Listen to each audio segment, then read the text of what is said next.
Yeah, for sure. Get that day. We're right back at it again with another blazing episode of fights and stuff like that. Right here on the YT, that is the YouTube with your boy Oba King, OB. People from back home call me Big Bucks, but you know what it is? I'm here to bring you Boradi TV. I think this thing keeps changing names every single week because last week I had Guras, now I had Boradi TV. But the one that is the most consistent is fights and stuff like that. First and foremost, man, apologies for the show being late. I know I promised that I'm gonna drop every single Monday, but as it went, I had some really pressing family matters that I had to attend to. They were quite serious, so caused a little bit of a delay, and that was the main cause of the show being a little bit late. But you know what they say? The only bad show is the show that did not happen, so I'm back here again. Even if it's a little late, I'm still dropping because I'm a man of my word. To show or to show. And to show is always the right answer. Right, going straight into it. You know what we gotta talk about today, and that is none other than UFC Fight Night that took place on the 1st of February in Saudi Arabia between my favorite fighter, Israel Adesanya, and Nassourdine Imavov. And who guys, to tell you the God honest truth, I'm very heartbroken. Like I'm not okay. I think I need to take a leave of absence from my job to be like, go and process it and be okay with the decision and how that fight went. It just Sorry, I need a minute. All right, but before we get into that fight though, I gotta talk about the co-main event that took place on that same day between Nassourdine Magomedov and Michael Page. First of all, I don't know, like the surname Magomedov there in Russia, it's very popular. It's almost like half of the Russian fighters in the UFC either are Magomedov or Magomedov or something. I mean, obviously, it's not everybody, but sounds like it's a very popular surname either amongst fighters or just in the Russia area altogether. It's almost like Magomedov is like the Kumalo of Russia. I don't know, maybe. Look, I know there's many other synonyms, but yeah, this was one fight that I was really looking forward to because it looked like it was going to be a very exciting fight. Michael Venom Page, MVP, as is known in the game, a very exciting fighter. I think he has a karate background based on just the stance alone and everything like that. I really don't know much about the fighter, to be quite honest, because I haven't watched a lot of his fights. But I've seen that he's boys with Israel Adesanya. I think I kind of like him because guilty by association. He's my boy's boy. So my boy. You know what I'm saying? But how that fight went down between him and Nassourdine Magomedov is just it was such a snooze fest, man. And I say that with the greatest of respect because I think both fighters, you don't co-main event a UFC event without being a great fighter. I think both fighters are great. They've had great careers thus far, and thus showing up in the co-main event of UFC Fight Night. But still, man, I just felt like these guys, I don't know if they were just being overly nice to each other, or they just didn't want to engage, or somebody owed somebody money, or they helped each other out at the strip club weeks ago. Now they have to be friends or something. I don't know. They were just not fighting, not engaging. MVP at some point, looks like for all 3 rounds that they had, he was just bouncing in front of this guy, just bouncing the whole time, throwing a kick there, a punch there, a this there, just for the fans' sake. Oh, hey, look, we're fighting. Hey, look, a kick. Hey, look, an something like that, And Nassourdine was also doing the same thing. They weren't really engaging. For 3 whole fights, these guys were just standing in front of each other, and there was virtually no action that happened. You know what that fight looked like? You know that meme or that joke that goes around of dogs barking at each other, but they're barking at each other from across a fence?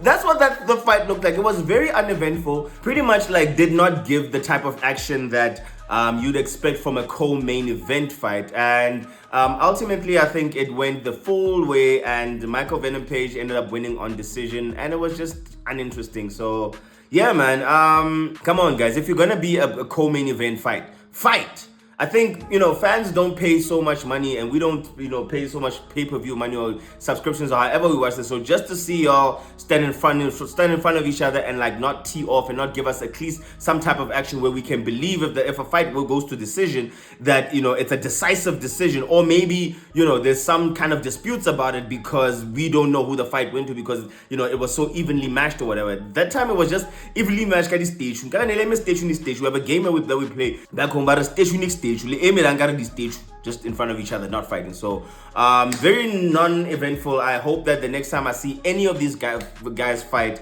they're gonna give us, a little bit more of an entertaining fight than the BS they gave us the last time. But that's how it went. Shout out Putin, Magmedov, and Michael Page. Do better, guys. Do better. As a belief. And now for the main event of the evening. Israel Adesanya versus Nassourdine Imavov. I'm still trying to recover from that fight. Yo, man. First of all, great fight. I'm not gonna lie, great fight. I do like seeing two elite strikers or elite fighters just go at each other and both looking good, and it ends up being a decisive win. That thing is one that I can never disagree with, although it didn't go the way I predicted, man. And Izzy in that fight was looking so good, He looked like he was hyper-focused. He knew what to do. He was setting up, his strikes in the same elusive way that we know him to do. He's baiting Imavov at some points. He's throwing jabs. He's throwing kicks. He threw an excellent question mark kick that almost caught Imavov off guard, everything, and he was looking quite spectacular. But there was one moment in the first round where Imavov just got him with this devastating uppercut that just popped his head back, and man, from that moment I think Izzy was really, really rocked. The one thing I will give Imavov though is that he came with a lot of tools to the fight. You could see that, they've been studying Izzy for quite a long time. I mean, Izzy has been a champion for a very long time. As we said, defended his championships for quite a few times. And, the guys, any fighter that's going to fight him has a lot of intel. They have a lot of fights that they can go back and watch his patterns, and human beings are just like that. Fighters are just like that. They have a lot of patterns. As you can see, people know that Izzy doesn't really wrestle. In fact, I don't think in any of his fights I've ever seen him go for a takedown. In fact, I've seen him defend more takedowns than he has shooting for him, because he's not the greatest of grapplers. He's a striker. That's what we know him for. And Imavov, what he was doing was throwing a lot of strike, but also trying to shoot and everything like that. Not necessarily his strongest point as well, because he's also a striker, but he was bringing a little bit more tools to the fight to just unsettle Israel Adesanya. Now that kind of worked in his favor, although he didn't get any sort of takedown, because if there's one thing that Izzy is really good with, is takedown defense. He has really, really strong takedown defense, and he's back on his feet like a cat, like no problems at all. He gets up straight to his feet, and he knows what to do from there. So there were no successful takedowns that Nassourdine Imavov got. But then the fight went to the second round, and I think at this point, this is where Imavov just kind of outclassed Izzy, and he timed him well, because even in his corner, when they were advising him what to do, they were like, man, let your hands go. Like, just go out there and attack the guy, because if you give him space to breathe and read you and do all the things that Izzy is known for,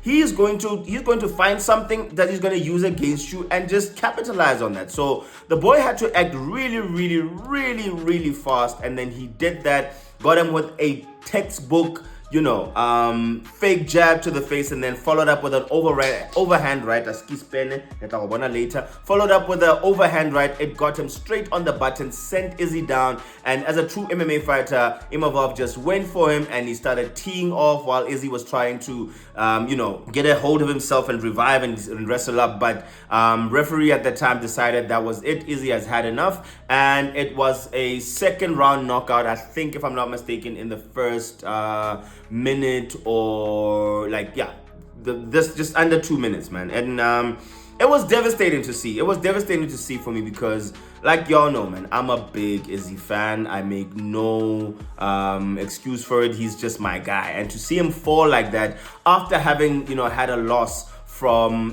Dricus du Plessis, who took him out with his with a rear naked choke. I just wanted a win for the dude, you know.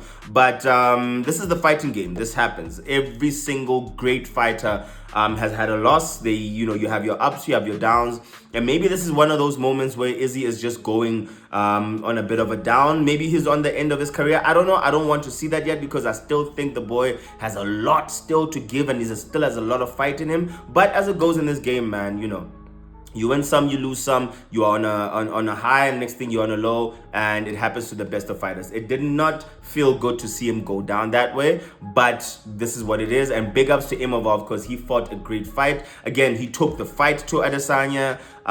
He wasn't scared of his attacks. He wasn't rocked too much, and he capitalized on every single thing that he could.